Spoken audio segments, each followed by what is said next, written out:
Okay, we're about to start.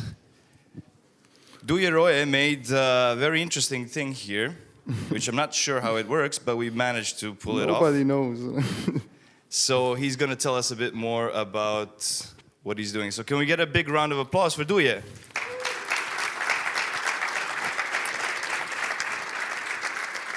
Thanks. All right. Okay. Hi, everyone. My name is Duje, and sorry for all the delays and whatever happens. This is normal stuff. When you're working with hardware, it's bound to crash and not work. But what I want to talk to you about today is how you can start using Python for hardware. So just basic prototyping, beginner stuff. And then I want to give you some guidelines on my own experience, what I've learned, as what kind of code design you should use for your hardware. Because there's not a lot of material, well, there's no books on this. So if you want to start using Python for hardware, I recommend something like a Raspberry Pi. This is a single board computer that is Linux-based. I'm sure that most of you have heard about this. So if you don't know anything about hardware and electronics, this is an LED, and we're going to be using it. This is a resistor, a potentiometer, and here we have a ADC. This is a module, analog to digital converter, because Raspberry Pi only has digital pins, and we lost connection. Oh, it's back. Okay. So, back to the ADC. So, if you want to use analog input, you have to use an ADC for Raspberry Pi. More on that later. So, this is the code that you would use to blink an LED. If you're coming from software development, this is like your hello world. This is the first program that you learn.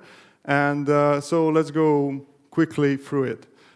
This is the electronic schematic, how it looks. So you have your Raspberry Pi, and it's connected to an LED, and then it's connected to a resistor, and then to the ground.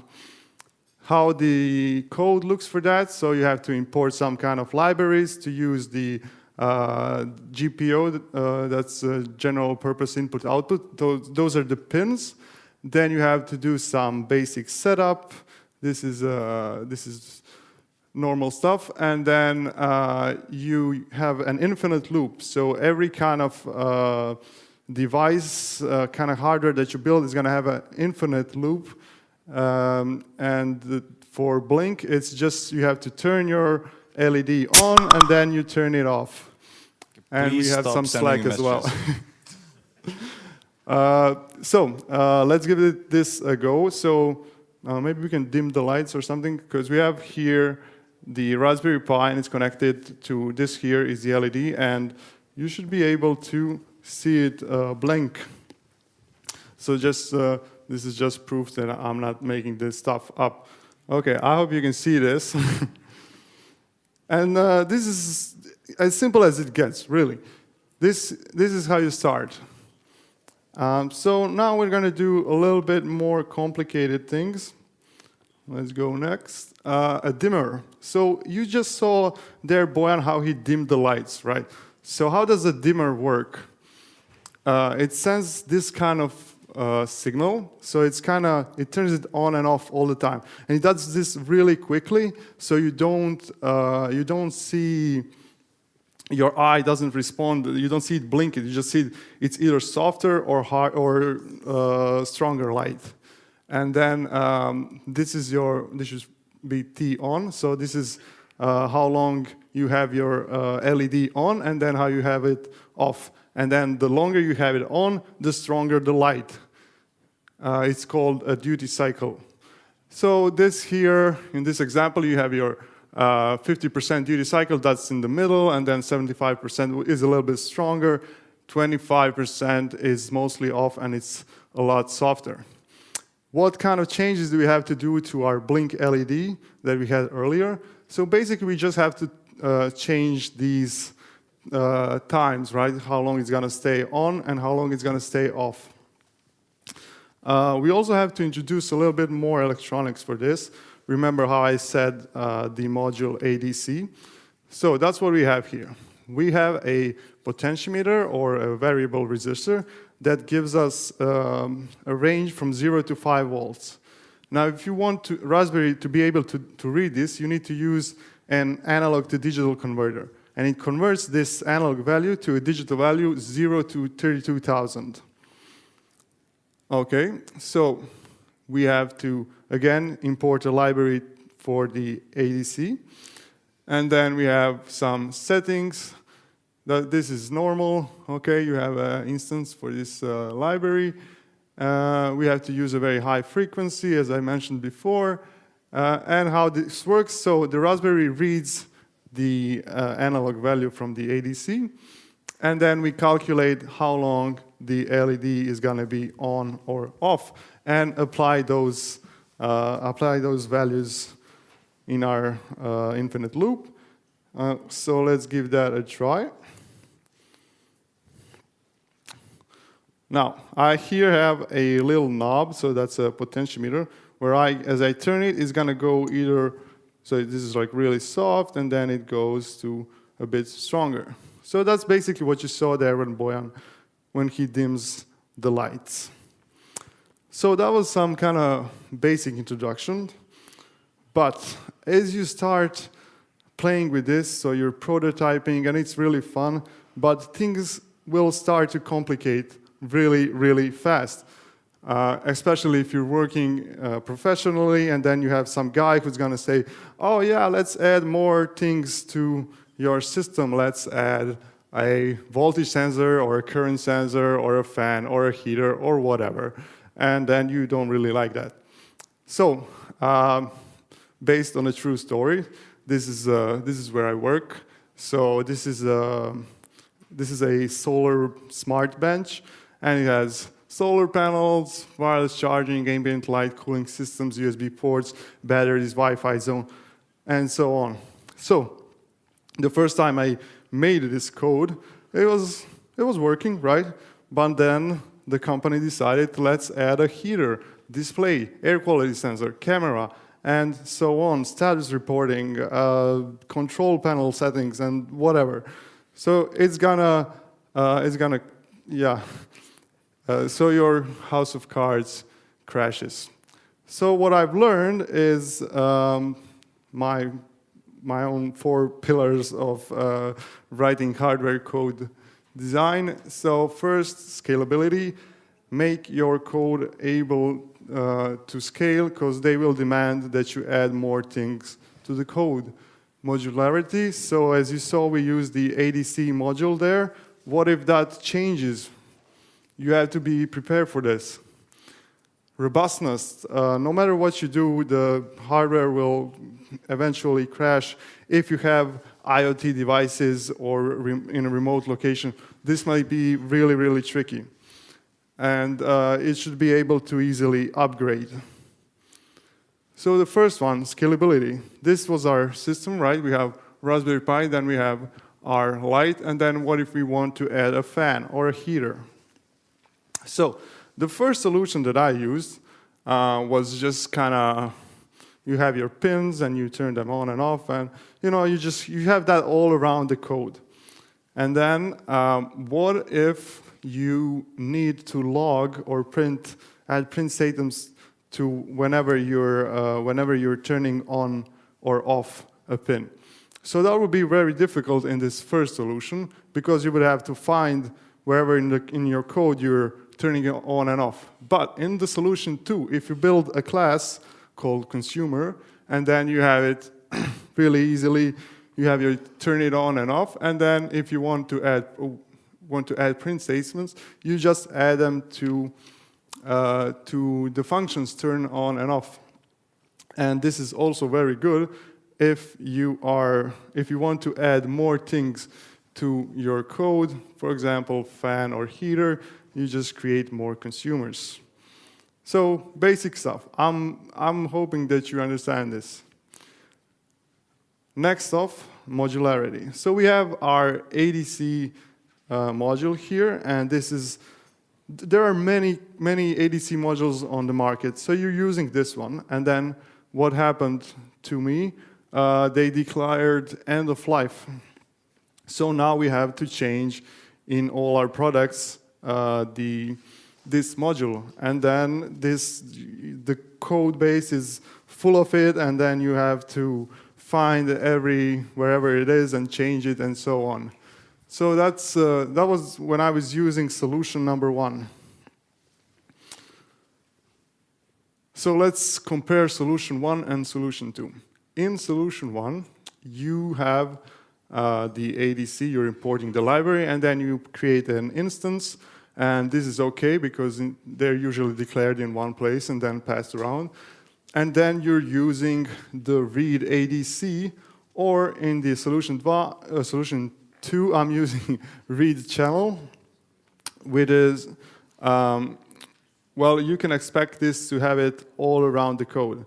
Again, if you have to make some changes, the solution 2 will be less of a headache.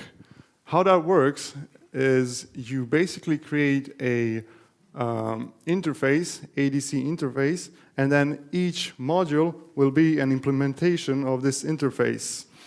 This is better because when you have to change physically the hardware, the module, you just have to add another implementation that's gonna of this interface ADC, and it's gonna be much easier in your code to accommodate to be prepared for any kind of changes. So the key takeaway here is to create interfaces for components that can change, such as sensors, modules, etc. The third pillar, robustness. Make your code robust. So this is, I'm sure you've seen this kind of messages. It happens to your PC, so it's gonna happen to you as well. This is the example, so how I used the ADC implementation. And then here we have a potential for crashing. Why I say this? Because everywhere where you interface with the hardware is a potential for crashing. Maybe the module is not working or something like that. And then, oh, okay, so you have to encapsulate it and try, except, well, the presentation is kind of, okay. Another thing that you can do to make your system more robust is to add a watchdog timer. So basically one kind of process that's monitoring your main process, and then if something goes wrong, it can reboot the system or maybe even go into a safe mode, which would be something really clean and really something that you're sure is gonna work. So for example, if you have your IoT device in a remote location and then something goes wrong and then your internet connection is down, you cannot longer access this device. And then you have to fly thousands of miles to change it. The fourth thing is make it easy to upgrade. Now, when I say upgrade, what do I mean by that? It should definitely be easy. Don't think as drag and drop to be easy. I'm going to talk more about this. So what does an upgrade actually include? So it includes, so the code needs to change, right? New version of code, sure. Maybe you need to install some packages or uninstall some packages. Maybe there's some database migrations you need to apply or some cleanup. Anyways, so if you have your device somewhere, don't just kind of copy files to it. Just make the device smart so it can upgrade easily, and then it's more than just copying and changing code. Think about, it's a whole process, so you have to install packets, maybe do some database migrations, and so on. What kind of upgrades you can use is, you can use git pull. Maybe you can have your device ask Git if there's a new version and then pull it if there is, and then does the whole process of upgrade, as I mentioned before. Or you can create your own packet using pip or apt-get. And the last thing is, if you don't need to change your whole code, maybe you need to just change a few numbers. Then think about having a configuration file that you can easily upgrade. This is an extra, so testing is just as important with hardware as it was software. And what kind of testing you should do? You should write unit tests, of course.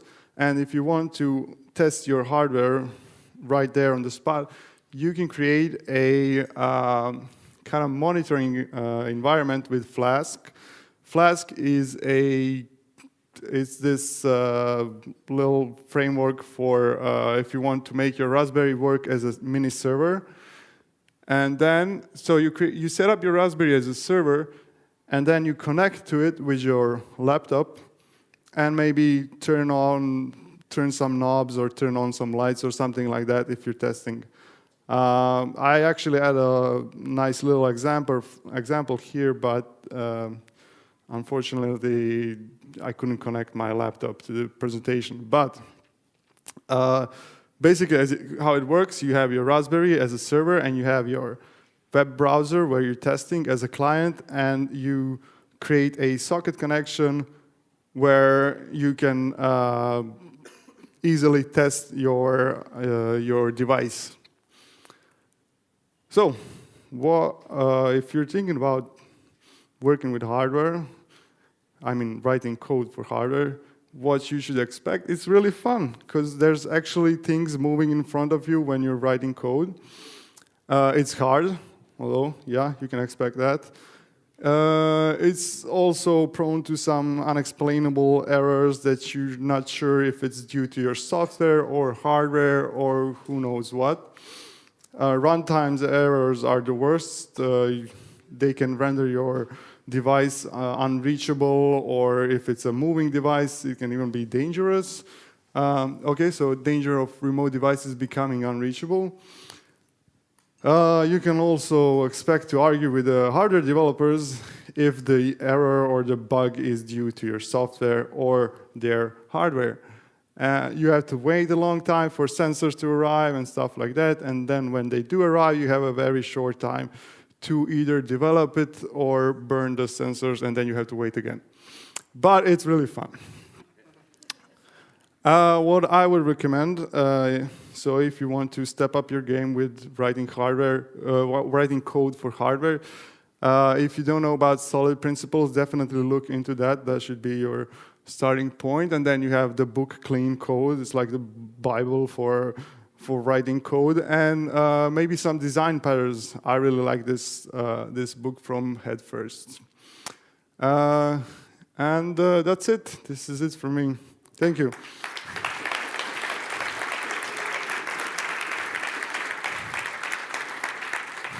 Thank you very much. Slido, no questions? Let's get some from the audience. I just want to say you've got the most amazing name I've ever seen in my life. Really? Yeah. It rhymes? Honestly, yeah. Thanks. A URL, right? Yeah, like I wanted to say you have an awesome URL too. Thanks. I'll just leave you the microphone because you're a source of questions. Anybody else? All right. Any kind of technical questions?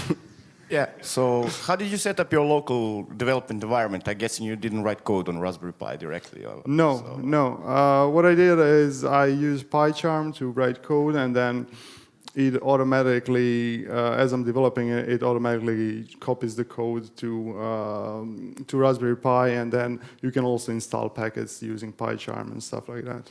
Thanks. Yep. There you go. Hi, I have a question about pull-up and pull-down resistors. Is there an option to use the software ones, or you have to use the actual resistors?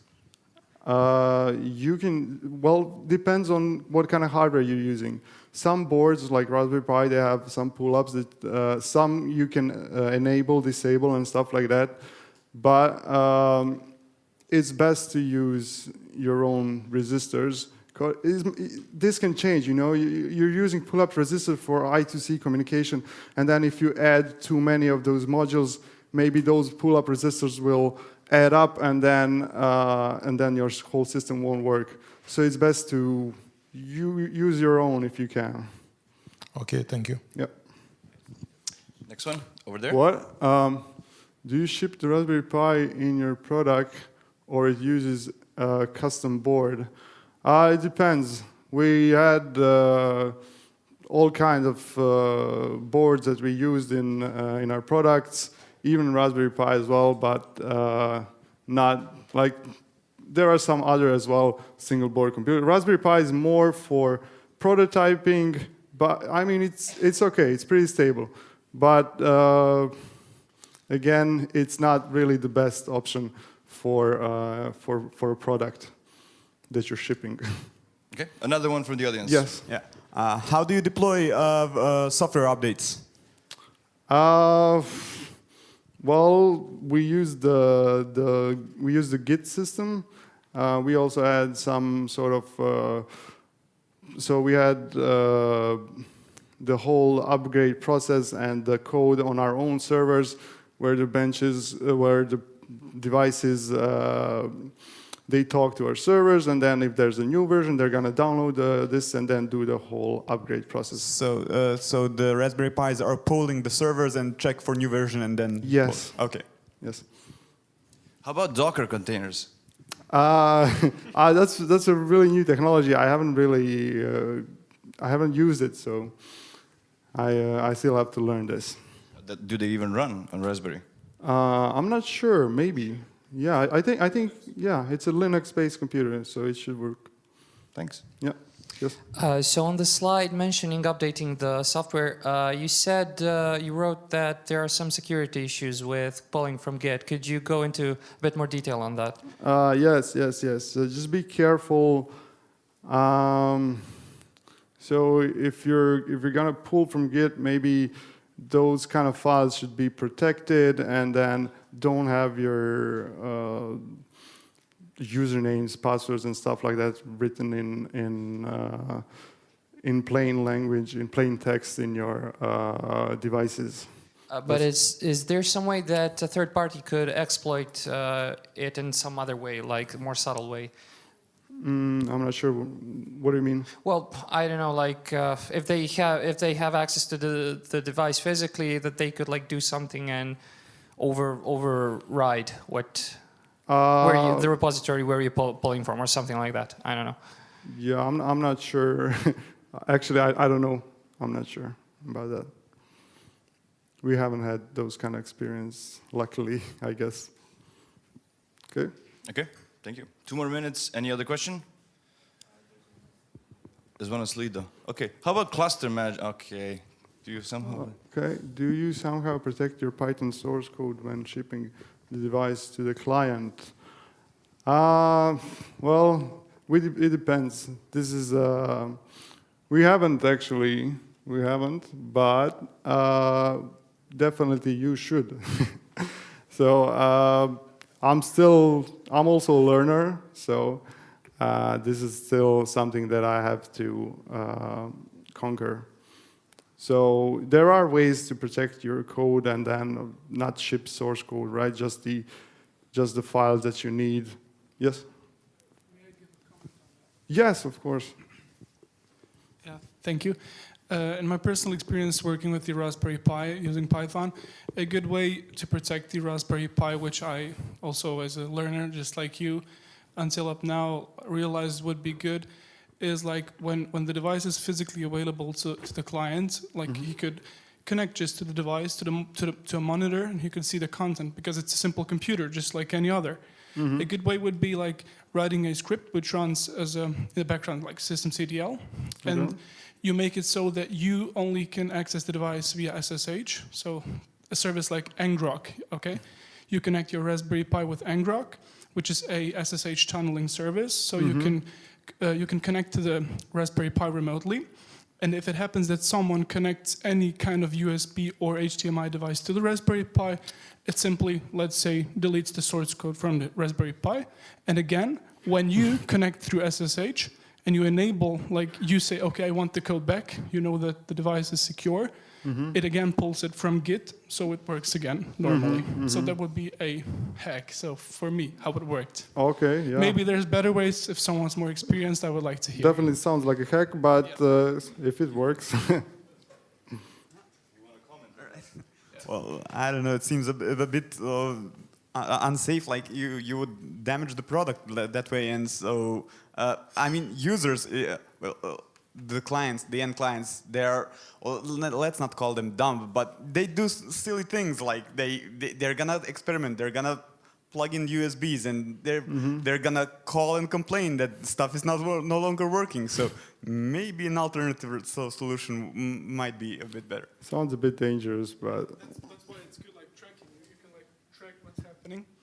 You can like track every single input and output device, and you can know if someone tried to do something. And then they can't complain. You just say, "Hey, dude, why are you messing up with my device?" yeah, it was in the Don't manual. touch You it. can't do that. Just don't touch it. It's not in the user manual. Yeah. Okay. So yeah, thank you. All right, Duje. Thank you very much for your talk. Hi, my name is Duje. I just finished my talk about Python for hardware here on PyCon in Belgrade. I wanted to come here and share my experience and knowledge about what I learned, how to write code for hardware using Python. There's not a lot of people who talk about it. There's not a lot of books, so I wanted to share my knowledge.